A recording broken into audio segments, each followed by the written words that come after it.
اللہ نور۔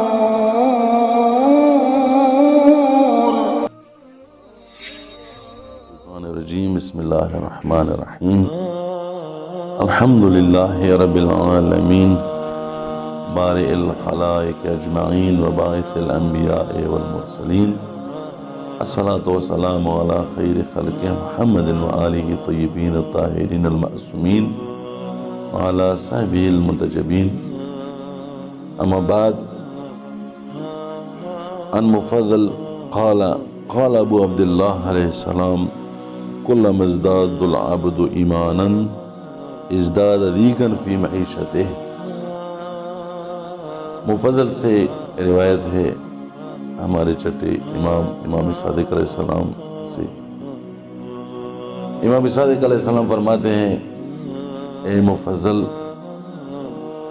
جتنا بھی مومن کا ایمان زیادہ ہوتا ہے، مرتبہ ایمان زیادہ ہو جاتے ہیں، اتنا ہی مومن پر زندگی سخت ہو جاتی ہے۔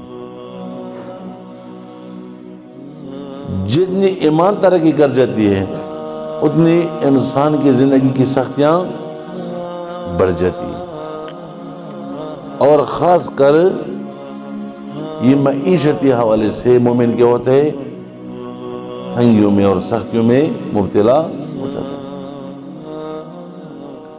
یہ بھی ہم نے کہا تھا کہ جو بھی آزمائش ہے، جو بھی امتحانات ہیں، یہ مومن کو خالص کرنے کے لیے آتے ہیں۔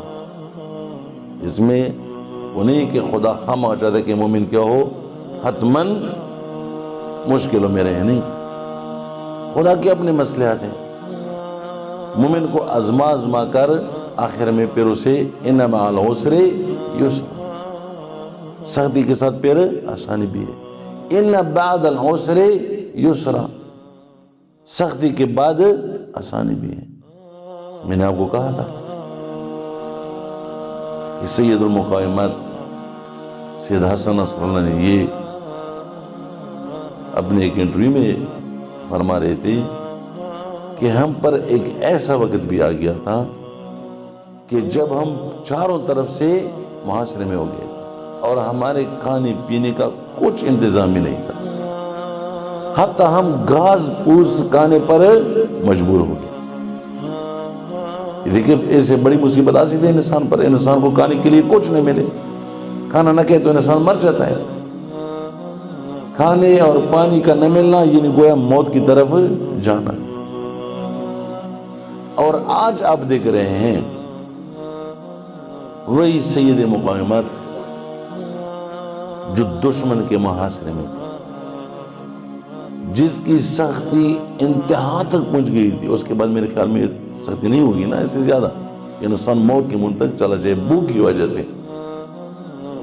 آج وہی سید مقامات جس کی ایک آواز پر پورا لبنان لبے کہتے ہوئے میدان میں نکل پڑتا، اور یہ بھی فرق نہیں کرتا یہ مسلمان ہے، یہ عیسائی ہے، یہ فلان ہے، یہ نہیں، سب کے سب ان کے شدائی ہیں، چونکہ وہ مومن ہے اور اس نے شکر کیا اور اس نے مقاومت کی، مصائب سے ڈرے نہیں، مصائب کا استقبال کیا، تب جا کر آج ایک ایسی قوت بن گئے ہیں کہ حزب اللہ کے بغیر لبنان کا کوئی فیصلہ بھی نہیں ہو سکتا۔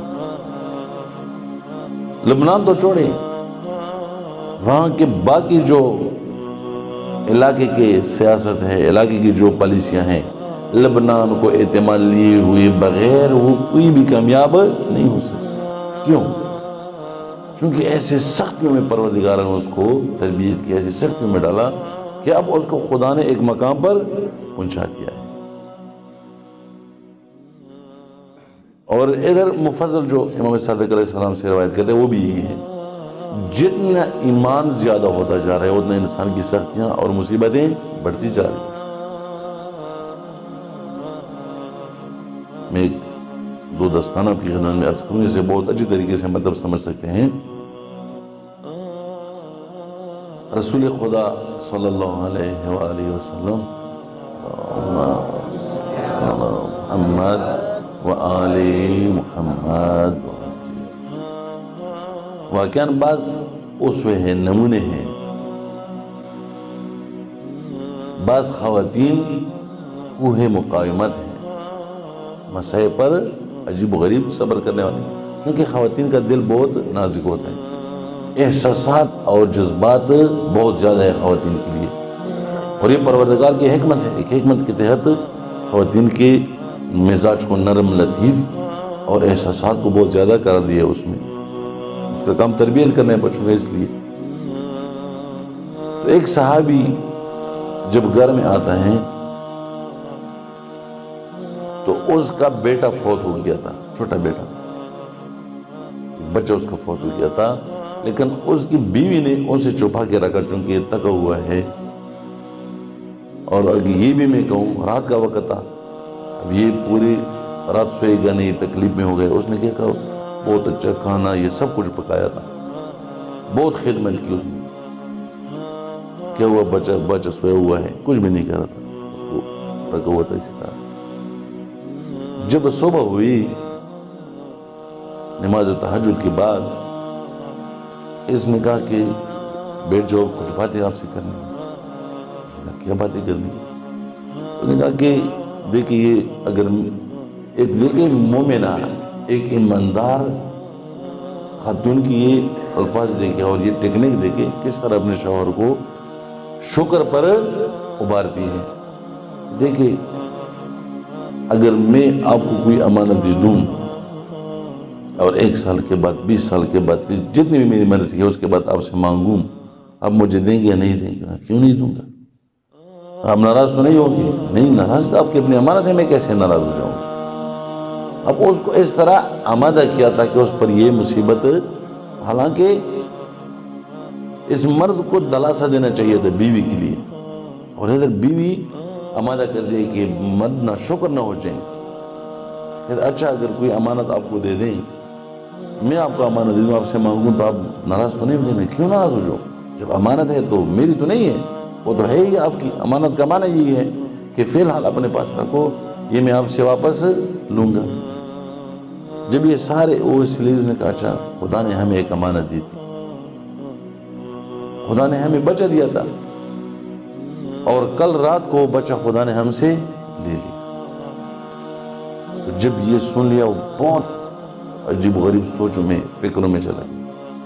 ایک عورت کی ذات اس طرح متحمل، کل سے میری ہر قسم کی خدمت کرتی ہیں، بہترین کھانا تیار کیا ہوا ہے، سب کچھ میری خدمت، اور ابھی نماز کے بعد مجھے کہہ رہی ہے کہ یہ صورتحال ہے. یہ صحابی فوراً چلے گئے نماز صبح کے لیے مسجد میں. رسول خدا کے پیچھے نماز پڑھی. نماز کے بعد کہا، یا رسول اللہ. اور حتیٰ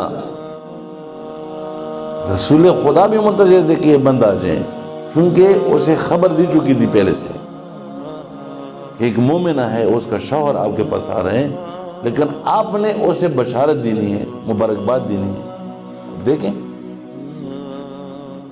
خدا نے ایک مصیبت ان پر ڈال دیا، لیکن اس مصیبت کے بدلے میں کیا دیا؟ ایمان. اس مصیبت کے کہہ رہے کہ آ جاؤ، آپ کو مبارک ہو جب آ گیا. وہ حیران، کس چیز کی مبارک ہو؟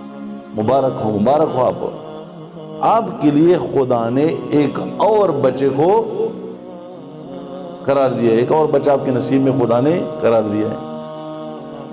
اب یہ حیران ہو جاتا ہے، یا رسول اللہ، میں نے تو کسی کو بتایا بھی نہیں ہے. انہوں نے کہا، اب نہ بتائیں. پھر پورا قصہ اس نے سنایا رسول خدا کو کہ اس طرح. انہوں نے کہا، یہ ایک مومنہ عورت ہے، اس کی ایمان حد درجے اوپر ہے، لیکن یہ ایسا بچہ ہوگا، ہمارے درس کے ساتھ بھی یہ مناسبت رکھتی ہیں، لیکن ایک ایسا بچہ کہ یہ قاری قرآن بھی ہوگا. اب دیکھیں، رسول خدا نے باقی صفات نہیں کہ اس طرح خوبصورت ہوگا، یہ ہوگا، فلان ہوگا. کیا کہا اس نے؟ خدا نے آپ کے نصیب میں، خدا نے آپ کی بیوی کو ایسا بچہ دینا ہے، ایسے بچے سے نوازے گا کہ جو قاری قرآن ہوگا، اور اس پر خوش ہونا چاہیے. اب دیکھیں، اس مومنہ نے مصیبت پر صبر کی، خدا نے فوراً اس کا بدلہ بھی دیا.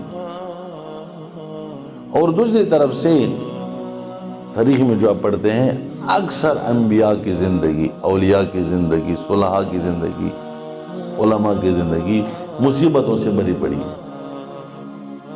اگر باقی کوئی مصیبت بھی نہ ہو، خود ذہنی ٹینشن جو ہو دیا جا رہا ہے مومنین کو، وہ بھی میرے خیال میں کسی مصیبت سے کم نہیں۔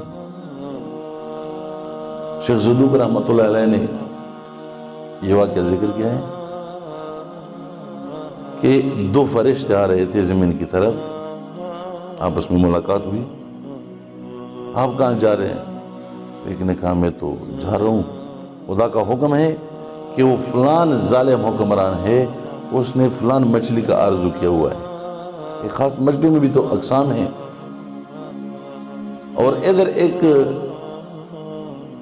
مچھلیوں کا پکڑنے والا ہے ماہی گیر، اس کے پاس میں جا رہا ہوں تاکہ یہ مچھلی اس طرف جائیں اور اس کو ترغیب دے دوں، اس مچھلی پکڑنے والے کی یہ مچھلی پکڑیں تاکہ وہ اس ظالم حکمران تک پہنچ جائے۔ یہ شیخ صدوق رحمۃ اللہ نے ذکر کیا ہے۔ انہوں نے کہا اچھا آپ کہاں جا رہے ہیں؟ اس نے کہا میں تو آپ سے بھی عجیب و غریب حکم پر مامور ہو گیا ہوں۔ وہ کیسے؟ اس نے کہا پروردگار عالم کی طرف سے یہ حکم مجھے ملا ہے کہ میرا ایک فلان مومن ہے، اس نے پوری رات نمازیں پڑھی ہیں،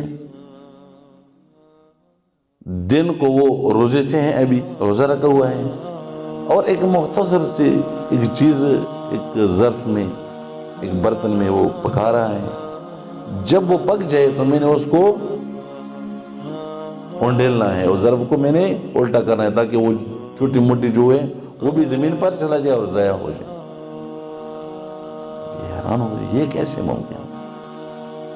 وہ ظالم کے لیے وہ مچھلی کا وہ ترغیب ڈالا کہ یہ مچھلی پکڑا اور ظالم حکمران تک پہنچے، اور اس مومن کے لیے کیا ہے؟ وہ جو پتہ نہیں کوئی دال آلو مالو یا جو بھی تھا، وہ بیچارے، اور وہ بھی پورے رات نماز پڑھ کے اور دن کو روزہ رکھے ہوئے ہیں، اس کے کہ وہ بھی اس کے لیے کیا کرو؟ ضائع کرو۔ چونکہ یہ اس لیے تاکہ مومن کی درجات میں اور بھی خدا کیا کرے؟ اضافہ کرے، تاکہ مومن کی ایمان کو اور بھی کیا کرے؟ آزمائیں، اس کی شکر کریں کہ پروردگار ٹھیک ہے میں نے تو نماز بھی پڑھی پوری رات، روزہ بھی رکھے، شکر ہے جو آپ کی مرضی ہے میں اس پر رضاً بے ادائک و تسلیماً، میں نے اپنے بندے کو مقام رضا اور مقام تسلیم پر پہنچانا ہے، اس لیے جا کر اس کا یہ بھی ختم کرو۔ بہرحال یہ حدیث تھی، اس کا مختصر توضیح، اور خدا سے ہی چاہتا ہے کہ پروردگار جتنی بھی مصائب ہمارے اوپر آتے ہیں، جتنی بھی مشکلات ہمارے اوپر آتے ہیں، اس کی تحمل کی توفیق فرما، اور اس کے تحمل کے ساتھ ساتھ اس پر شکر کرنے کی توفیق۔